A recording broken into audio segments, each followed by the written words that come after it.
Hello everyone, let's have ourselves a chat. I'm John from Rusty Chains, and today our chat is about how it just keeps getting worse! Previously, Starbreeze had announced a free legacy heist and a paid character on the way.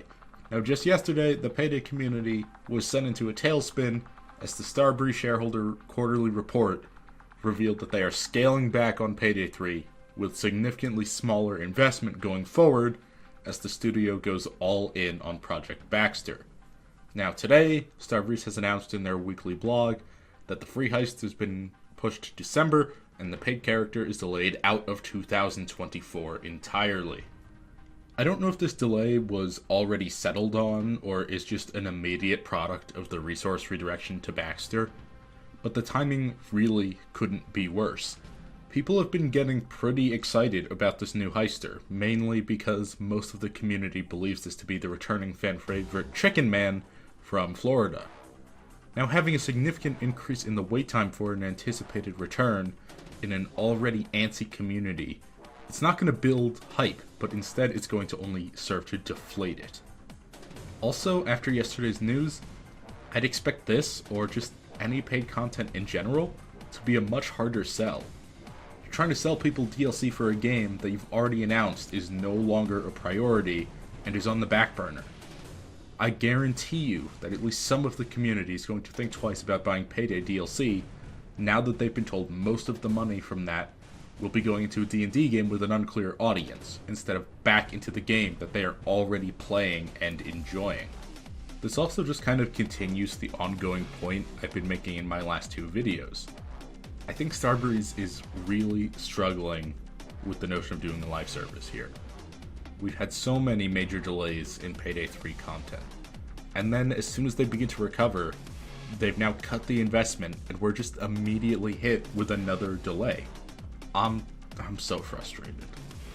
What about the heist? I mean, we're now back to a 3-month content drought since the last new playable content, Fear and Greed, dropped in mid-September. They had all the momentum in the world in the last few months of year one. Now it seems everything has slowed to a crawl again as it was at the start of year one. We also now need to just think about the precedent being set here for Starbreeze as a company. They keep saying their intent is to have 3 live service games active in 2028. Payday 3 is the first and Baxter will be the second when that game releases in 2026. Right now they're going full skeleton crew on Payday 3 to work on Baxter, and this is 2 years before that's due for release. Does that mean in 2026 they're going to throw Baxter just out the door and then immediately go all hands on deck for their third game, since that will be 2 years away as well? We don't know, but it makes sense because that's the business model they're using here. Now, as I said yesterday, there are currently 191 employees at Starbreeze. Not developers, but employees company-wide. Almost every major successful live service has more developers to that dedicated to just the one game. Spreading this number of total employees across 3 games is just a recipe for disaster. I think we're going to wind up tasting that sooner than later. Now, they've announced that on Tuesday of next week, Almir is going to go on stream and do a live Q&A with the community, who are all freaking out about this quarterly report. I think something has gone so very wrong that they're making the game director go out and answer for shareholder reports, because the shareholder reports have said Payday's not a priority. And the tweet where they announce Almir's going out says in it that they all want Payday to succeed and that they're committed to working on Payday. That feels like a hollow gesture after the quarterly report said, no, we're actually not. I think, personally, the plan was to move people onto Baxter, but word got out about it too soon. But now the community's scared, and it's already hurting Baxter's reputation, because as a lot of people have pointed out on Twitter or on Reddit or other social media sites, Starbreeze does not have a great reputation. So, to everyone outside of the Payday sphere, Baxter's the game made by people who made 3 shitty co-op games.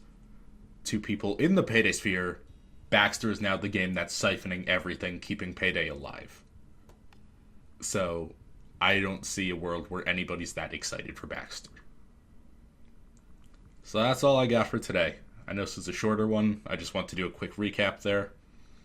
Tomorrow I'll be doing a video about the Marvel Rivals roadmap, which is going to go out tonight. And that should be pretty exciting.